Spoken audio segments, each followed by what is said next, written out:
So it's my pleasure and honor to, no, you don't have to look so scared. We have to get him to sign his life away before he gets up. Nikita Borisov from, I don't remember where, because I don't have my cheat sheet. So after Nikita, we'll have a lunch break and the scribes are going to finish up their write-up, and then after lunch, the scribes will tell us about what they thought, and we'll see whether the different groups agreed with each other.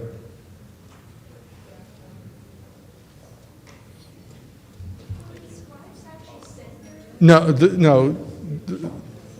that was up to you to decide who your scribes were. Hopefully you did that. Yeah. Do the scribes have to write the panel? Oh, do the scribes have to write the panel summaries? No. If they want to, great. But you know, because this isn't a real panel, these weren't real panels. We don't actually need written panel summaries, but that can help you. Okay, let's give Nikita, welcome Nikita, and then we'll get on with the panel after lunch.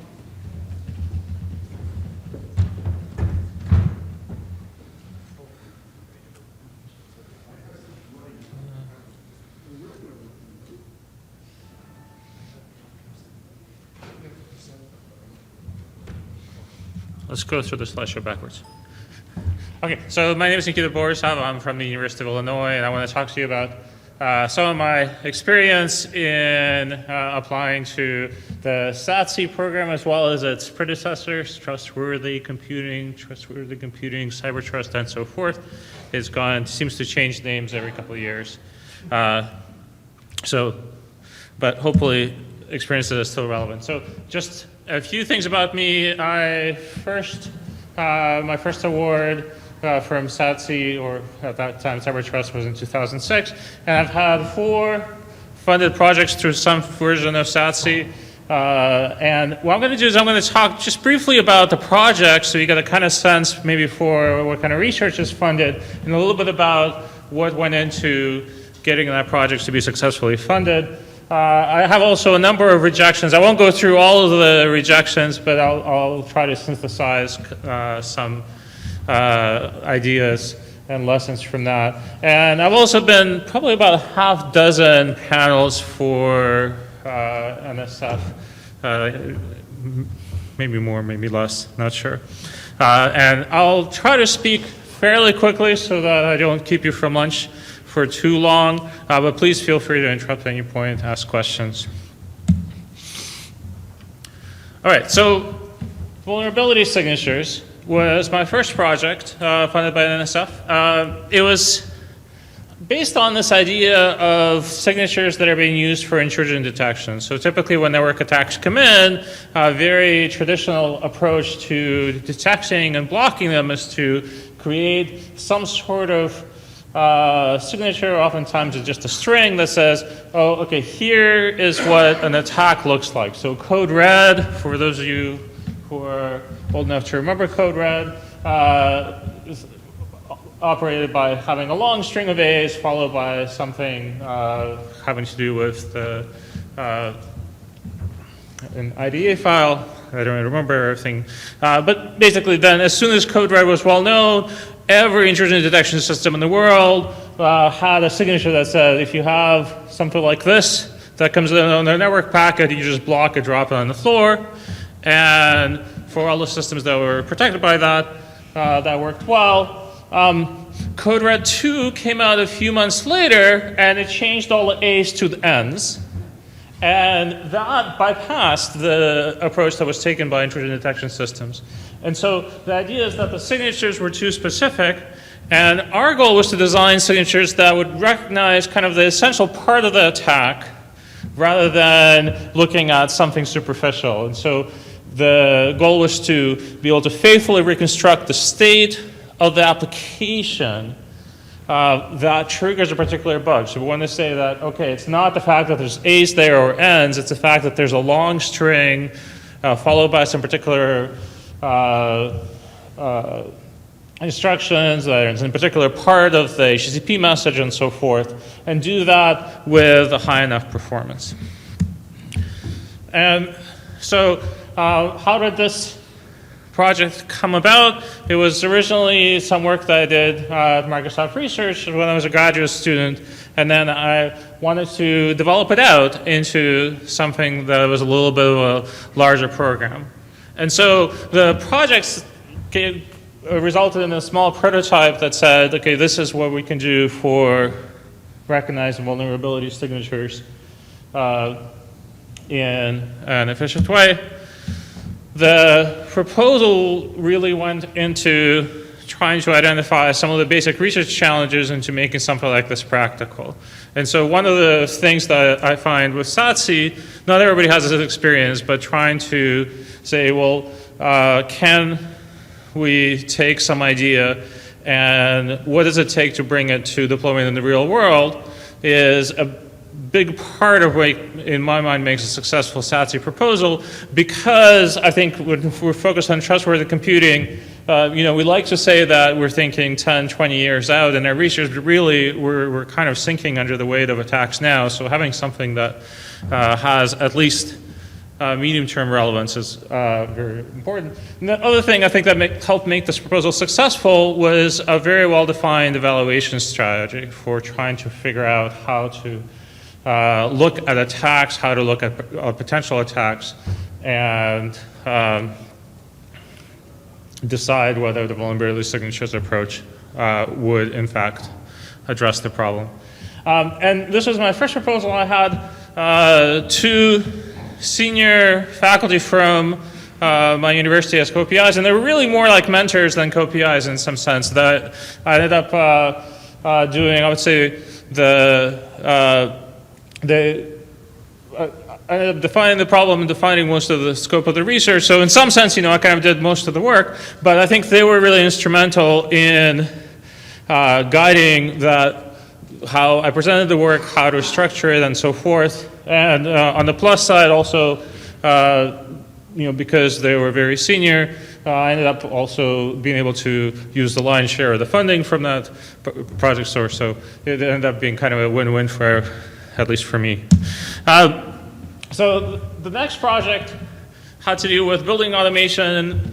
The idea is that the buildings that are being created today have all sorts of sensors, controls, and so forth that detect when people are in the room, adjust temperature, use it for door locks, and so forth. And these are all networked these days. There's any modern building will have a network on it. And this creates a lot of opportunities for saying, well, let's build applications that will use these kind of smart buildings to try to make our lives nicer, try to give us information, try to automate various things. But the way that these are designed are incredibly insecure. These are companies that are not really IT companies. They're so one of the challenges that we try to face is that, well, you would like to connect these automation systems to applications that allow you to create these kind of automation, information, and so forth, while enforcing important constraints in privacy and security. And in particular, you didn't even have the opportunity to do a clean slate design. So how do you work with legacy systems? How do you enable new applications on them when the underlying systems don't have a good concept of security and privacy? And this was interesting because this really came out of a class project that was done by students in a graduate class that I had co-taught with a co-instructor. We had this building that the computer science department had just moved in. They were interested in working with it. And so the class project obviously was not really meeting them for a proposal. I think what made the proposal successful is trying to identify some general principles that we could apply in this setting and then identify a research program that would explore how these principles can be implemented. The third grant I had is on traffic analysis. And this has to do with the fact that encrypted traffic on the internet reveals a lot of pattern information in terms of because it gets split up into packets. The packets arrive at different times. There's different counts of them going back and forth. And so if you start looking at these patterns and reading the tea leaves, you can actually identify a ton of different information. You can figure out maybe who is sending the traffic. There's been a long series of papers that try to recover various types of information from encrypted traffic, anywhere from requiring what kind of what password you might be typing just from the timing of the keystrokes that you're doing, figuring out the content of the web pages you're using, or identifying phrases in variable bitrate voice over IP traffic. And so there's lots and lots of these attacks that were coming out. And so our goal in this project was to try to develop a rigorous and systematic understanding of attacks and defenses. Kind of the way that this came about was that I worked with a colleague of mine who is an expert in communications on attacking a paper or several papers that proposed a scheme for what's called network watermarking, inserting some side information into network traffic. And so we developed an attack, and then we spent a lot of time brainstorming, saying, well, a scheme was designed, then the next year, as often the case, we showed that the scheme was broken. Can we do better? Can we improve this process of actually understanding how these schemes should be designed, what kind of limitations they face? And I was really lucky to be able to work with somebody with a different set of expertise, because we could identify important problems and then work together to formulate both a theoretical problem that could be rigorously addressed with mathematical tools from communications that my collaborators knew, and also try to link those to an experimental validation plan. And so here we actually we had 4 PIs on this project, and we had another expert in communications who helped try to figure out some mathematical approaches for modeling network traffic, as well as one of my senior mentors from my university who worked on simulation. And then finally, this was anonymous communications is something that I worked on, or I'm still working on, as part of my career award. And the idea is that internet communications, they leak lots of metadata about your interests, your behavior, and so on. You can tell, for example, what websites you're going to. You can tell who you're talking to, and so forth from observation. And you might have heard over the past year in the news how this information is used by intelligence agencies all over the world. But this is just kind of the tip of the iceberg. It's used by advertisers, internet service providers. It's a big tool that's being used by repressive regimes for censorship and other techniques like that. And for a long time, people have worked on techniques for anonymity, for this to be able to communicate with another endpoint without revealing your identity or without revealing your relationships. And there's a fairly popular network called Tor that enables this kind of anonymity, but it's to put it bluntly, very, very slow. It's very expensive to use it. And so the challenge in this work was to create essentially overlay networks where your traffic would kind of take a detour through the internet to get to where you're going, in order to confuse people who are observing, trying to figure out what's going on. And so, you have this kind of distributed systems problem. You want to have scalable, high performance, reliable overlay networks. And at the same time, you're trying to minimize any information that can be leaked and revealed. And so this was a bit of a challenge. This is really something that I started in my PhD work. And then this I continued doing this research, initially funded by my university startup, and eventually it turned into my career award. The interesting part about this proposal is that it was incredibly specific. It essentially contained a detailed description of the next several major research papers that I would write. And I'll get back to that point later.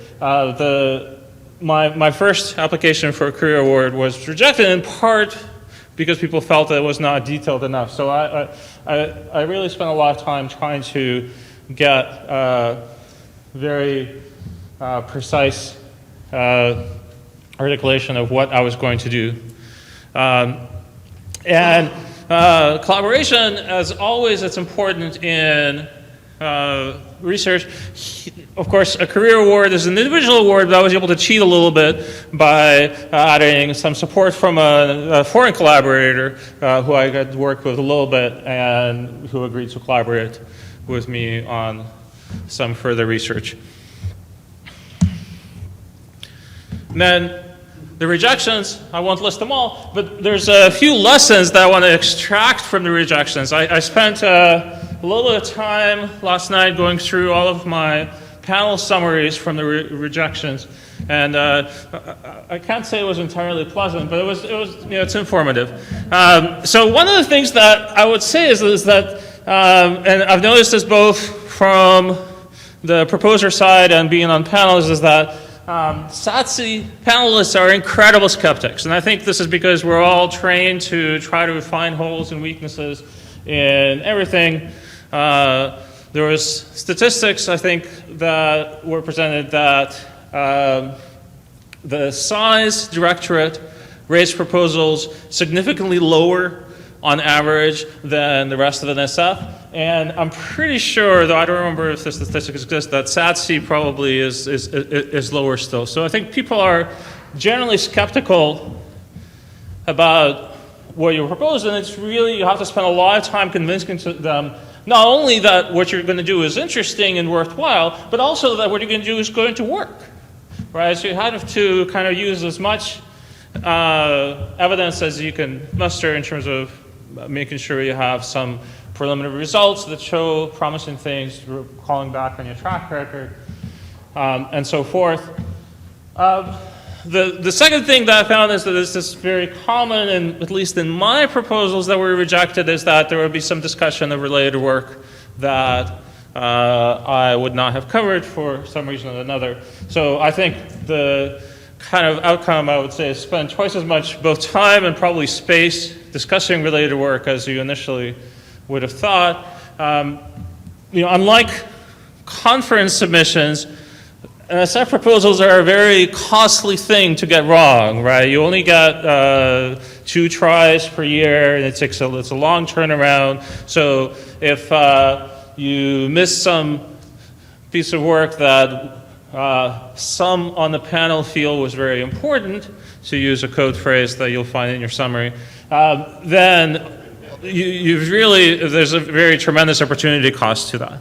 And something that kind of comes out from both of these things is that you have to spend more time trying to convince people that that what you're going to do is going to work. You have to spend a lot of time trying to convince them that what you're going to do is novel and it hasn't been covered by the related work. And so that means that you only have 15 pages. So a failure that I've seen in a number of both my and other proposals is being too broad. I think that when you're trying to sell your research agenda, you try to say, oh, I am going to look at this problem of, let's say anonymity. I'm going to solve the entire space. I'm going to have all of these things. And it's exciting, and it feels like it's a really good selling point, but if you end up, you really run the danger of spreading yourself too thin, at least in my experience. And so I'll close with a couple of my observations. Get yourself on a real panel. I think it's really exciting that you're going through a mock panel right now. I think it's going to be very informative. But you obviously can't beat first-hand experience. I don't know, I'm sorry if this is redundant with what was said earlier today, but you can also serve on panels in programs that are other than SaTC, of course. This might help you for timing. This might help you if you end up submitting to SaTC, because especially as a junior faculty, you probably need to fill all those submission slots, and that disqualifies you from some reviewing responsibilities. I have this really great anecdote that I tell all graduating PhDs who are going in academia about getting myself on a panel. I decided, okay, this is something I need to do my first year as a faculty member. And then I said, okay, well, I can't do a trustworthy computing panel because I'm submitting to it, but maybe I'll do something that's related. I know a little bit about computer systems, so let me find that. So I found some program managers, and I noticed that, I was just fresh out of grad school. I didn't know any of them.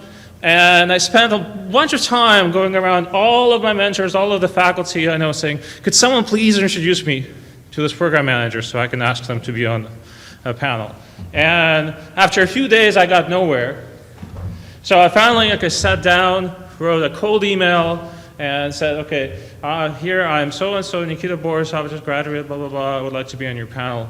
An hour later, I get a phone call saying, you would like to be on the panel? Come, please. We would really like you to come.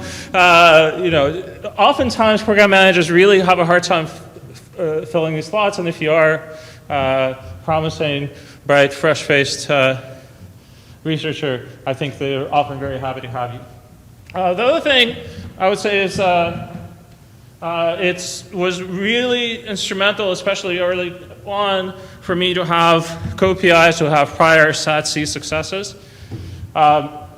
Even at a low level of involvement, so they didn't necessarily write very much, but they were able to be involved in the planning and the structuring and so forth for the proposal.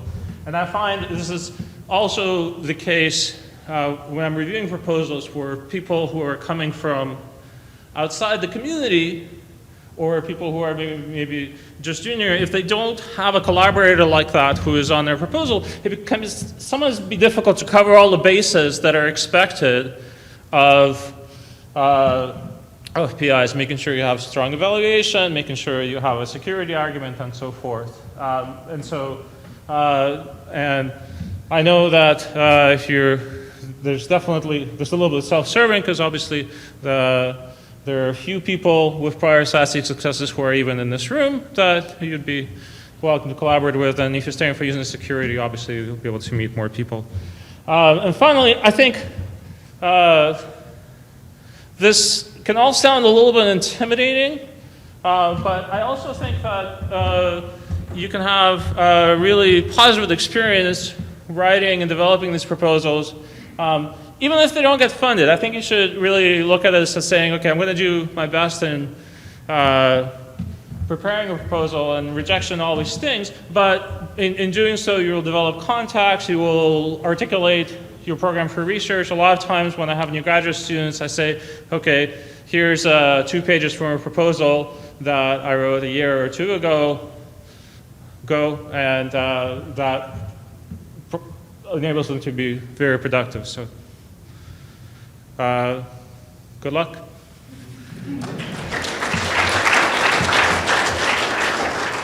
right, thanks, Nikita. Sorry I wasn't here to thank you before the talk, but I see that someone introduced you and got started. We can take 1 or 2 questions if people have.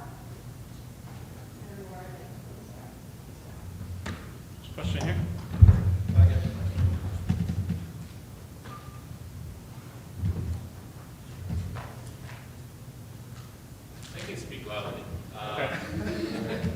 So I was curious about your remark that it's a good idea to lay out the research plan as if you were writing the next few papers. How far ahead can you do that? I mean, you can do it probably for the next paper, but right. I mean, I think that there's I don't know that there's any kind of hard and fast rule, but obviously you need to spec out several years worth of research, and the approach I always used is have several tasks that might have slightly different levels of difficulty. So some things that you expect to do in the near term, and some things you expect to do in the longer term. And so I have found that if you have the near term things, so let's say, would be within the next year or so that you expect to do right now convincingly enough, and if your long term isn't too outlandish, then I think that helps convince panels that you're on the right track. I think that where I have run into trouble is when I've said, okay, well, here's these high-level directions that I'd like to research. In some communities, this can work. I've been on a theoretical cryptography panel, and they just list questions that largely say, okay, these are the questions that we'll look at, and then you compare that to the tracker. But I find that for SaTC, it's really helpful to have some evidence that what you're going to do is going to work. And on the flip side, this is the part of the proposal I think that I like the most, is, you spend a little bit of time doing this, and you're kind of prototyping your next research, and you spend, a couple of weeks writing out a few pages about a paper that you'll write, and then that paper is, at least in part written by the time you get to it.